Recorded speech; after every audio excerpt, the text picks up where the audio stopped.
Fancy seeing you here. I'm your host, Allie Ray, a serial entrepreneur and mom who loves building brands and raising babies. This is a podcast about being on brand and in season in every facet of your life. Each week, we dive into topics around business and brand development while sprinkling some hard-earned life lessons in there too. So if you love a good brand and a good breakdown, buckle up and come along with me as I sort of seamlessly switch between major life roles in an attempt to fulfill all the life dreams of a Type A Enneagram 3 millennial small business owner who wants to help other entrepreneurs and raise good humans. This is the Allie Ray Haney Show.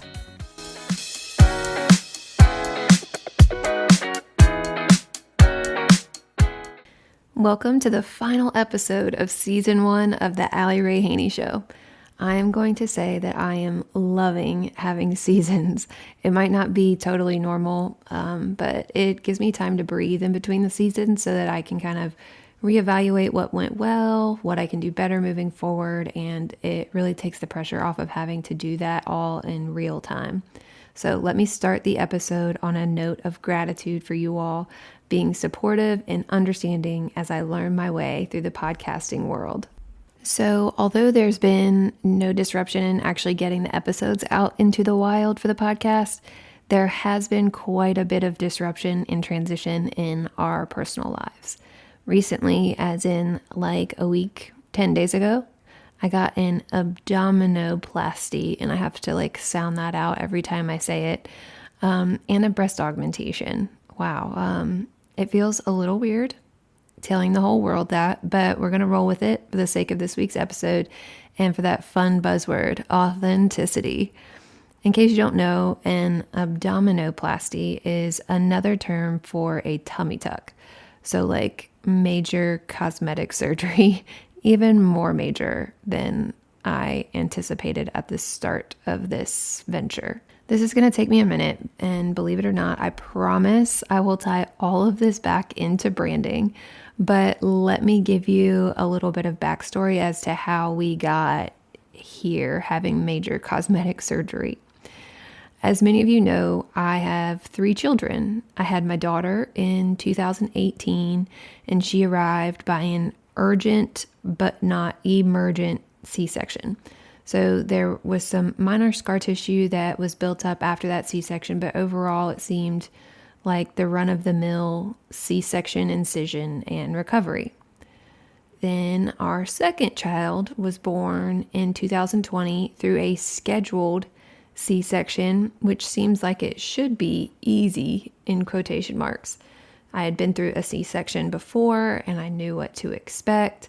This was scheduled so I could make sure our daughter was taken care of. Easy day, right? Totally wrong. I woke up from the surgery with this wrenching pain in my right side up by my hip. It was like a few inches removed from the edge of my C-section incision. So I knew something wasn't right, but I didn't know what, and I asked the doctor. And that's when he informed me that he took the liberty of pulling my right ab back over for me because it hadn't healed correctly after my daughter was delivered. Like, what? He was just in there slicing and dicing and stitching and pulling with no consent from me whatsoever and framed it as if he was doing me a favor. Well, then fast forward 2 more years and we found out we were pregnant with our 3rd child due in 2022. Apparently, my body really likes that slightly less than 2-year pattern to have children. But after that second C-section, I knew that it wasn't super likely that I would find a doctor or a hospital that would allow me to give birth naturally, because the more C-sections you have, the higher the likelihood of having complications with a natural birth are. But I really did not want to have another C-section after my second one. So I found the only hospital in the state of Kentucky that would allow me to have a natural birth after 2 C-sections. And I traveled an hour each way for every single appointment in order to make that happen. Now, let's fast forward through pretty much that whole pregnancy to 41 weeks and 5 days. And for all you mamas out there, you know how excruciating those overdue days are. And for anyone who isn't a mom, 40 weeks is a full-term pregnancy. That means you're at your due date. And generally, doctors won't allow you to go past 42 weeks. So I was just like 2 days from getting induced, which is actually what led to the initial C-section with our first child that started us down this whole C-section path. All of this to say, I went into labor naturally with our third child, but I had this sense that something wasn't right. I didn't know what labor was supposed to feel like because even though I'd had 2 kids, I'd never gone into labor naturally before. But this was fast and furious, and the pain was constant. It wasn't like the contractions that I had been expecting. So we rushed to the hospital, and by rushed, I mean it was an hour-long drive into Louisville at 4 p.m. on a Friday. I was admitted at 5:02 p.m., and my son was born at 5:17 p.m. through an emergency C-section. So without getting into the details, we are both very lucky and very thankful to be alive and healthy now. But that C-section had resounding effects in my abdomen. I had pain by my incision. The incision itself was like totally jagged and uneven. It had a ton of scar tissue built up. And my third, although he's an average size baby when he was born, he was my biggest baby. And after that pregnancy and delivery, my body was just, it felt foreign to me, more foreign than ever, more foreign than after our first and our second child. Plus, I was dealing with this discomfort around my incision almost every single day. So my immediate thought was not to jump straight to plastic surgery. I first went to a physical therapist and I did the pelvic floor work. I still had pain and I still had diastasis recti. And for those, I don't even know if I'm saying that correctly, but for those that don't know, that's when your abs separate. And that does happen to a lot of moms. Unfortunately, it's a common problem, but I did the exercises that I was supposed to do to try and bring my abs back together. I did the scar tissue massage that I was assigned by the physical therapist, and I still had pain. I still couldn't bring my abs back together. And I began to have more pain up by my belly button. And I thought it was possibly maybe a hernia, but I was told by my primary care doctor that it probably wasn't, but that we would schedule a CAT scan for me anyway. In the meantime, as I waited for that CAT scan to take place, I started looking into other more invasive options like a scar revision and ab muscle repair, which is what led me to, of course, plastic surgery. And to be fair, I'd always wanted to get my boobs done after being a double A my entire life. And for those that don't know, a double A is smaller than an A. But at this point, I was like, let's just call it a mommy makeover or whatever and get everything all done at the same time. Like, I had had 3 C-sections. I'm no stranger to the pain and the recovery. But that's when I went in for my consult with Dr. Michael Lynch at Plastic Surgeons of Lexington. And I was actually astounded by what he said to me. He looked at my scar and my abdomen. He pushed on a bunch of my organs. Then he said he didn't know exactly what was going on with my scar, but he refused to operate on me without me getting that CAT scan to reveal any hernias, either by my scar or by my belly button. I had to get that CAT scan done first. He then asked me how old my children were, and I told him. He asked who was then going to be watching them while I recovered. And I told him, we'd always had them with us while I was recovering from the C-sections. So I think my husband and I were just planning on manning them ourselves post-surgery. He then refused to operate again on me unless I swore to him that I had help with the kids outside of just me and my husband. He told me, he said, this is a major surgery and they cannot be crawling on you during recovery. And in one consult appointment, he had adamantly refused to operate on me twice, and my mind was just blown. He gave me 2 conditions that I had to fulfill before he would even allow me to spend tens of thousands of dollars with him. Okay, so let's put a pin in that for a second after that first consult. I did end up getting the CAT scan and actually an MRI too to try and figure out what in the world was going on. I did not have any hernias and I still got no answers. So that's when I decided to move forward with the scar revision and the ab repair, Boom, done, fulfilled one of my two conditions to be able to work with Dr. Lynch. Now, I just had to figure out the childcare situation. And luckily, both Caleb and myself have very supportive parents. So they said, bring them on up to Virginia and we'll tag team them for the 2 weeks and take care of them those first 2 weeks after your recovery. All right, second condition fulfilled. So to give you a bit of the timeline that we are working in here, my initial consultation appointment with the plastic surgeon was in mid-October. And once I had gotten the CAT scan and then was ready to subsequently schedule the surgery, it was probably early November. And when I called to schedule the surgery, the office staff was like, does February work for you? And I was like, February? What, 3 months out? And they were like, yep. So first, not only did he give me conditions before I could spend tens of thousands of dollars with him, then I had to wait 3 months in order to be able to be, seen and worked on by him. Now, let's fast forward to my actual pre-op appointment in mid-January. So initial consultation, mid-October, surgery scheduled for early February and early November, and then the pre-op appointment was in mid-January. So I think it was like 3 weeks before the actual surgery. It was a snowing morning, and my husband and I, we were coordinating childcare, and a lot of places were closed at the time, but the plastic surgery office was still open and seeing patients. So I still wanted to try and make my appointment, and I wanted Caleb to be there with me because he was going to be the one caring for me as I recovered. And due to the snow, Caleb was late to the appointment. He was coming from about an hour outside of town from where he worked, but they were willing to rearrange their schedule that morning for me so that I could wait for him and they could accommodate us. They could see that I was nervous and they did their absolute best to make sure that I felt seen. And once Caleb arrived, Dr. Lynch took the time to answer every single one of our questions. He assured me that everything was going to be great.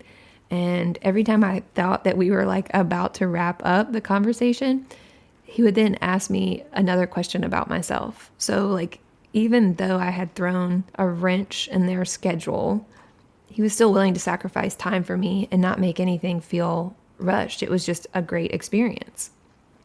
Every single person that I encountered in their whole office, from Dr. Lynch himself to the nurses to the office staff, every single person was kind and welcoming. The interior of the waiting room, it was plush with lots of soft sitting options like couches and fluffy chairs. It was light and neutral colors all around, and their slogan was on the wall, "Emerge Confident," written in various places in the waiting room and on the resources and the papers that were given to me. There were subtle butterflies in the waiting room that kind of implied or embodied the transformation in which most of their clients, including me, were emerging confidently from. And overall, the office just feels luxurious and comfortable and encouraging.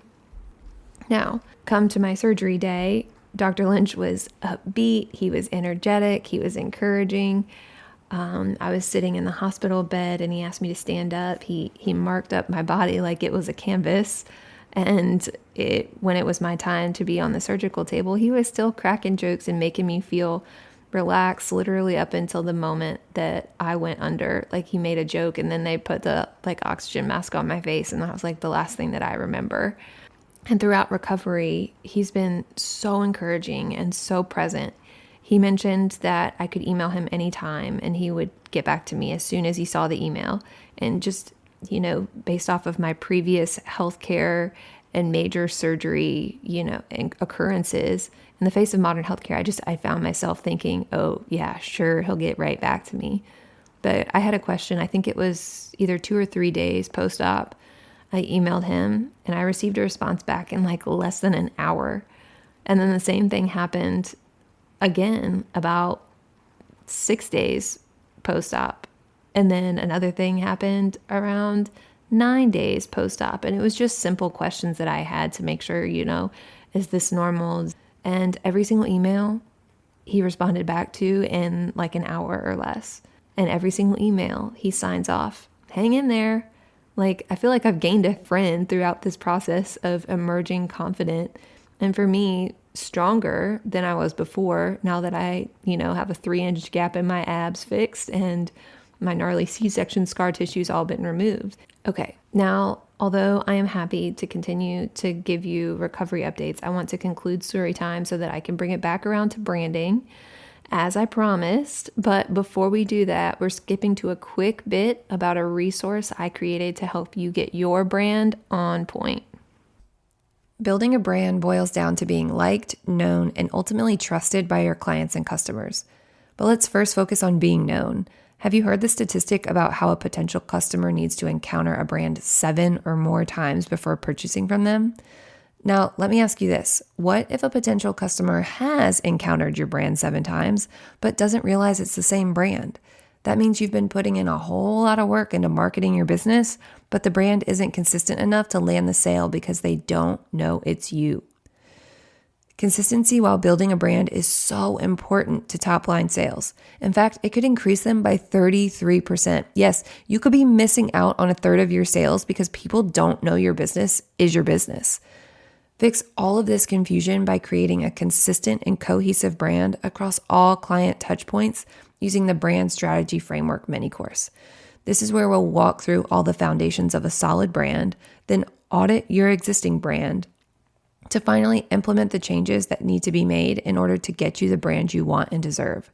This DIY style course is perfect for the entrepreneur who's working on a budget but knows that something within their business doesn't quite hit right. Head to the Brand Strategy Framework course link in the show notes to take the next step in your brand's journey. Of course, recovery was supposed to be a relaxing time, and so far it truly has been since the kids have been with their grandparents. But I cannot chill if my life depended on it. So naturally, what I've done with my recovering time is I have read books, mainly business books. I actually cannot remember who recommended this specific book to me that I've been reading, but it's been one of the best ones I've read in a long time. The book is called Oversubscribed: How to Get People Lining Up to Do Business with You by Daniel Priestley. I'll leave an Amazon link to it in the show notes if after hearing about it, you might want to read it in its entirety as well. I've not yet finished the book, but I just concluded part 1, which is where he outlines and defines his 8 principles behind being oversubscribed. And as I was reading this book, so many things kept pointing me back to my experience with Dr. Lynch and his practice, which is clearly oversubscribed because I was willing to wait 3 months for my surgery to be done. I'm not going to go into all 8 principles here today, but I will go into the ones that were clearly illustrated in my experience with Dr. Lynch and his practice. The first principle is first make your market, then make your sales.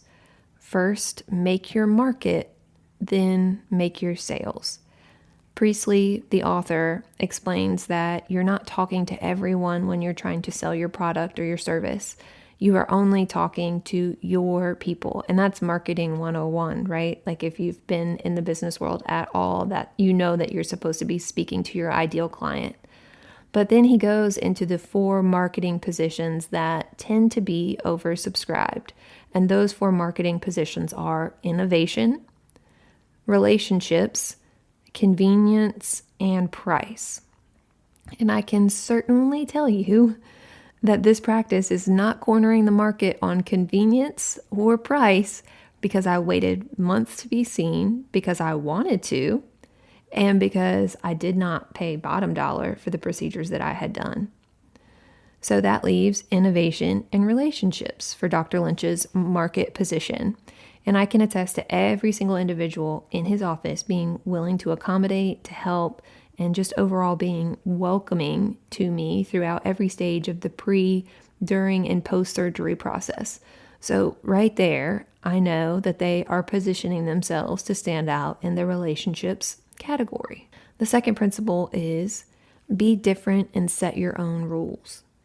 Priestley says it's okay to tell people no. It's okay to make people wait. In a world where we all, myself included obviously, want instant gratification, being told no made me trust my doctor and want to work with him even more, thus making him even more oversubscribed than he already was. Next, Dr. Lynch set his own rules for the terms in which he was willing to work with me. He told me he was not willing to work with me if I didn't get a complete understanding of my medical standing.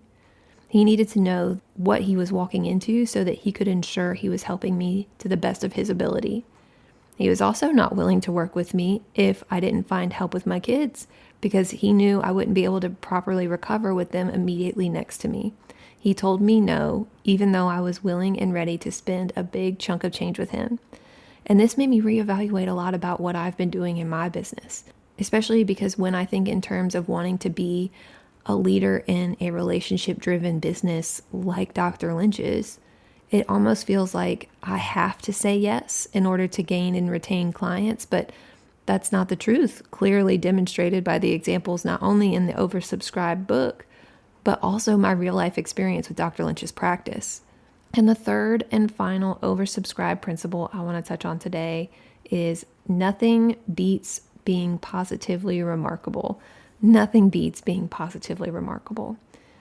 Priestley, the author, says that if you are positively remarkable, your marketing budget will dwindle, essentially because the word of mouth will spread, quite literally how I'm creating an entire podcast episode about how remarkable my experience with Dr. Lynch was.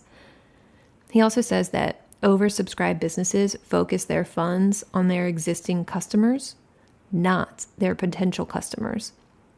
So essentially, they're taking that marketing budget that they no longer need because they have word of mouth marketing doing their marketing for them, and they're finding ways to continue building their relationship with their existing clients. And a way that Dr. Lynch's office did this was by giving me a complimentary Botox treatment as a thank you for doing business with them. This is a genius move, not only because they are upholding the principle that I just spoke about, but because they know the person getting the plastic surgery is likely also the same person who would be interested in getting Botox treatments. Either they are doting on their current Botox customer, or they're introducing a new customer, someone like me who's never gotten Botox and is likely to like the results from that Botox so much that I now keep coming back for more, thus adding to their oversubscription. Finally, this section of Priestley's book is where he touches on personal branding, which you all know I absolutely love. I think it is so interesting how some people have a personal brand and have no idea that they do. Like a real quick example, think back to either elementary or high school. Think about your favorite teacher in school. What made that teacher your favorite? I would be willing to bet it was because they operated by a set of standards and values that they upheld, and they were consistent in whatever personality they had. And that's essentially what a personal brand is. And who knows, maybe Dr. Lynch has gone through and outlined and defined his personal brand. I'm not sure. But if I had to describe Dr. Lynch's personal brand in 3 words, I would say confident, direct, and welcoming. He gained my trust in the beginning. He led me seamlessly through a really scary process of a huge surgery, and he's been there to support me throughout the recovery. Although I'm hoping not to be under the knife again for a very long time, I will absolutely be shouting his name from the rooftops anytime someone is thinking about plastic surgery. And before I close, I'm going to pause one more time for some information about the brand development program in case you want me to do an analysis on your brand, just like I've done with Dr. Lynch's here. Remember that ad I just read about brand consistency and all that? Then told you about a DIY course you could purchase to create that consistency? Great. Well, in case DIY isn't your vibe, I have something else for you. The brand analysis service is offered by yours truly and is the execution of a comprehensive brand audit that results in a polished marketing plan that will result in a consistent brand across all client touchpoints, both online and in person. This audit covers all your social media, your website, your email marketing funnels, your in-person experience if you have one. Anywhere your client will encounter your brand, I will discover it and I will give you the tools to make it consistent. Oftentimes, as new business owners, our to-do lists are overwhelming and we go for the easiest and quickest ways to get tasks completed, which results in a disjointed brand that sends confusing messaging. If you're ready for a clear and consistent brand that permeates through every other facet of your business, the brand analysis service is perfect for you. To chat more about working together, visit www.allierayhaney.com/contact to schedule your consult call today. All right, now back to the episode. Well, there you have it, the tea on my boobs and my belly, plus some branding knowledge all wrapped up into one episode. What a way to close the very first season of the Allie Ray Haney Show. Let me leave y'all with just one more note of gratitude for being here for this first season where I figure out how to be a podcaster. It's been a really great experience so far, and I'm looking forward to season 2, and that will launch in 5 weeks from today. If you have any episode topic suggestions, those are always helpful. I want to talk about what you want to hear about. So feel free to shoot me an email with any of those suggestions at Allie, ALI at allierayhaney.com, or DM me on Instagram. I'll link all my contact info in the show notes as well, but my handle is at Allie Ray Haney. That's ALIRAEHANEY. And I am now signing off until next season. But until then, keep dreaming, keep creating, and remember, your brand is your story. Let's tell it together. As my son would say, did it! You just completed another episode of the Allie Ray Haney Show. If you found this helpful, please rate, review, and subscribe to help others find this show and so you never miss an episode. Take a look at the show notes for all the resources mentioned in today's episode. Let's continue the conversation over in my private Facebook group, the Allie Ray Haney Show Insiders. See you next Wednesday, and as always, I'm here cheering you on as you build your dream brand and business.